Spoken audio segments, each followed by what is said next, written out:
నెల్లూరు నగరంలోని స్థానిక VR college సమీపం నందుగల అంబేద్కర్ విగ్రహం వద్ద నెల్లూరు జిల్లా కాంగ్రెస్ పార్టీ అధ్యక్షుడు రాష్ట్ర అధికార ప్రతినిధి నారపరెడ్డి కిరణ్ కుమార్ రెడ్డి ఆధ్వర్యంలో నీట్ పేపర్ లీక్ సందర్భంగా ఢిల్లీలో కాంగ్రెస్ పార్టీ ప్రతిపక్ష నేత రాహుల్ గాంధీ ధర్నా నిర్వహించిన సందర్భంగా కేంద్ర ప్రభుత్వం అరెస్టు చేయడంపై నిరసిస్తూ నెల్లూరు నగరంలో ధర్నా కార్యక్రమం నిర్వహించారు. ఈ కార్యక్రమంలో డాక్టర్ యశోధర, బాలసుధాకర్, సంజయ్, సుధీర్, కాంగ్రెస్ పార్టీ కార్యకర్తలు, నాయకులు అధిక సంఖ్యలో పాల్గొన్నారు.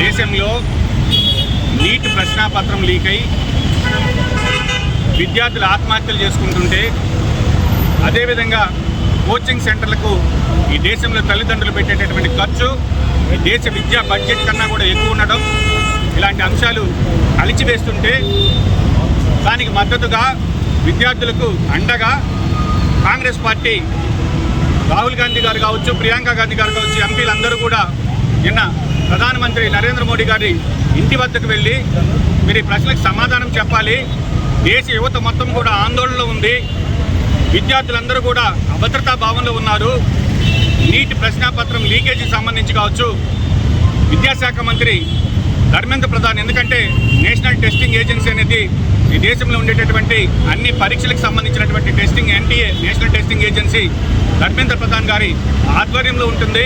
కాబట్టి దీనికి నైతిక బాధ్యత వహిస్తూ ఇంతమంది విద్యార్థుల మరణానికి కారణమైనటువంటి ఆ విద్యాశాఖ మంత్రి రాజీనామా చేయాలని డిమాండ్ చేస్తుంటే దానికి సమాధానం దాటవేస్తూ పార్లమెంట్లో సమాధానం చెప్పలేక, పార్లమెంట్లో సమాధానం చెప్పనప్పుడు మీ ఇంటి దగ్గరికి వస్తాం, మీరు ఇంటి దగ్గర అని చెప్పమని ప్రజాస్వామ్యబద్ధంగా శాంతియుత మార్గంలో నిరసన తెలియజేస్తుంటే రాహుల్ గాంధీ గారిని, అదేవిధంగా కాంగ్రెస్ పార్టీ ఎంపీలని ప్రియాంక గాంధీ గారిని ఘోరంగా అవమానించి అరెస్ట్ చేయడం, కేసులు పెట్టడం అనేది సబబు కాదు.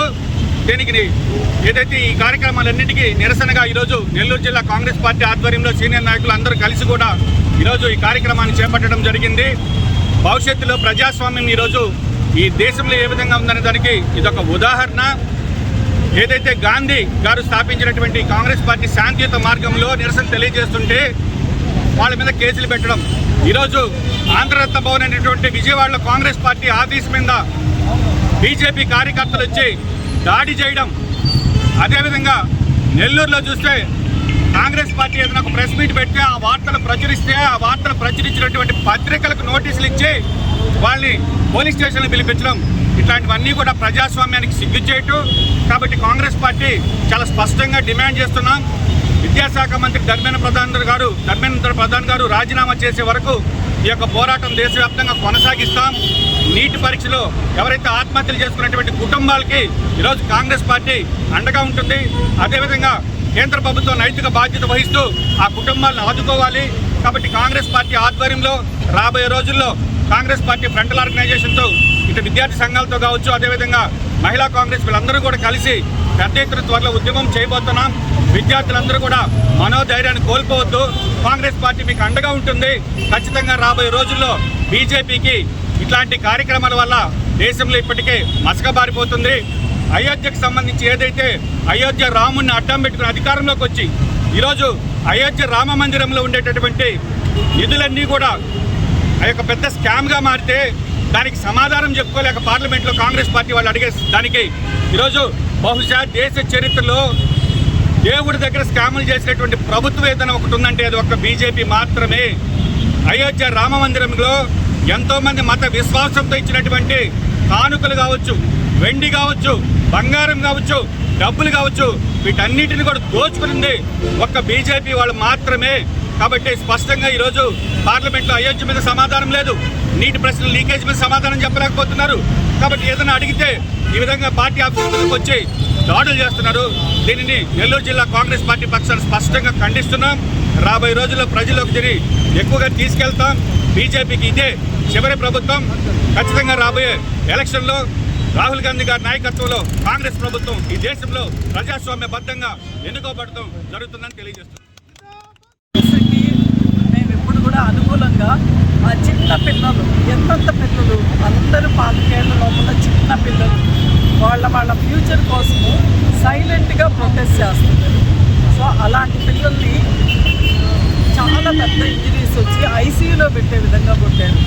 సో వాళ్ళని పలకరించి ప్రతిపక్ష LOP leader of opposition Rahul Gandhi గారు వాళ్ళని పలకరించి సో దిస్ ఈజ్ బ్యాడ్ దానికోసము నిరసన తెలిపేదానికి సో మనకు హక్కు కనిపించింది. అంబేద్కర్ రాసిన దీంట్లో రాజ్యాంగంలో సో 19(1)A అనే ఆర్టికల్లో ఏముందంటే మనకు వాక్ స్వాతంత్రం. సో అక్కడ చెప్పేది ఏంటంటే మనం మాట్లాడే హక్కు. సపోజింగ్ ఏదైనా నచ్చలేదు గవర్నమెంట్ మీద ఇంకొక సో మీరు చేసేది నచ్చలేదు అనే వాక్ స్వాతంత్రం నాకు ఉంది. ఓన్లీ థింగ్ ఏంటంటే నచ్చలేదు అని చెప్పే స్వాతంత్రం నాకుంది. వాళ్ళు విన్నారు వినకపోవడం అనేది వాళ్ళ స్వాతంత్రం కావచ్చు, బట్ చెప్పే స్వాతంత్రం అధికారం మాకుంది. అలాగే 10 మంది ఒక చోట చేరి డిస్కస్ చేయడం కానీ ప్రొటెస్ట్ చేయడం కానీ 19(1)Bలో మనకు అధికారం ఉంది.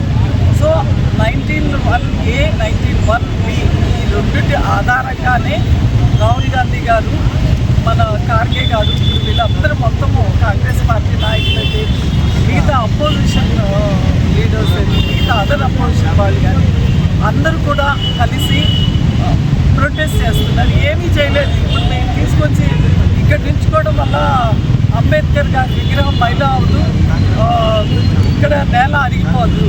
పోలీసులు కూడా ఇక్కడ వాళ్ళు అప్పుడే చూస్తున్నారు. యాక్చువల్గా మేము పర్మిషన్ ఒక 2 days బ్యాక్ అడిగితే వాళ్ళు పైనుంచి మాకు పర్మిషన్ ఇవ్వద్దని ఉన్నాయి, దయచేసి ఇబ్బంది పెట్టద్దన్నారు. So we said okay. So వాళ్ళని ఇబ్బంది పెట్టకూడదని. సో ఇంత చిన్న ప్రొటెస్ట్కి అక్కడ కూర్చొని వాళ్ళు చేసే పీస్ఫుల్ ప్రొటెస్ట్ని అంత భయంకరంగా వాళ్ళ మీద కూడా లాఠీ చార్జ్ చేయడం, వాళ్ళని తీసుకొని వెళ్ళి సో మేమందరం కూడా ఒకరోజు లాఠీ చేతి వేసుకొని ప్రొటెస్ట్ చేయాలనుకుంటున్నాం. సో ఐఎమ్ సారీ హక్కడి ఏమంటారు సంఖ్యలు వేసుకొని కూడా ప్రొటెస్ట్ చేయాలనుకుంటున్నాం. సో అసలు ఇంత పీస్ఫుల్ దాన్ని వీళ్ళు అంత అసహ్యంగా సో హిట్లర్ని ఎలాగ గుర్తుపెట్టుకుందో మోడీ గారు కూడా ప్రపంచ చరిత్రలో ఇండియా హిట్లర్ కింద మన దేశ చరిత్రలో ఇండియా హిట్లర్గా మిగిలిపోతారు. సో ఇప్పుడు వీళ్ళందరూ ఈ స్టూడెంట్స్ అందరినీ నేనైతే అభివర్ణించేది ప్రహ్లాదులనే అభివర్ణిస్తున్నా. ప్రహ్లాదుడు ఇంత పిల్లోడే అని అనుకున్నాడు వాళ్ళ నాన్న. ఇంత పిల్లోడు వాడు నన్ను ఏం చేయగలడు హిరణ్యకశిపుడు. సో ప్రహ్లాదుడే స్వయాన భగవంతుడిని తీసుకొని వచ్చి ఆయన వధ చేయించాడు. సో అలాగే ఈ పిల్లలందరూ కలిసి కూడా వీళ్ళ వధ చేయించడము జరుగుతుంది. సో పిల్లలందరికీ మా పూర్తి మద్దతు ఉంది. అలాగే మా ఎల్ఓపి రాహుల్ గాంధీ గారు, ప్రియాంక గాంధీ గారు, ఖార్గే గారు, వేణుగోపాల్ గారు, సో మా వాళ్ళందరూ కూడా మా వాళ్ళే కాక అదర్ పార్టీ లీడర్స్ అందరికీ కూడా వాళ్ళు అవమానకంగా బిహేవ్ చేసిన దానికి మా ప్రొటెస్ట్ని తెలియజేస్తున్నారు.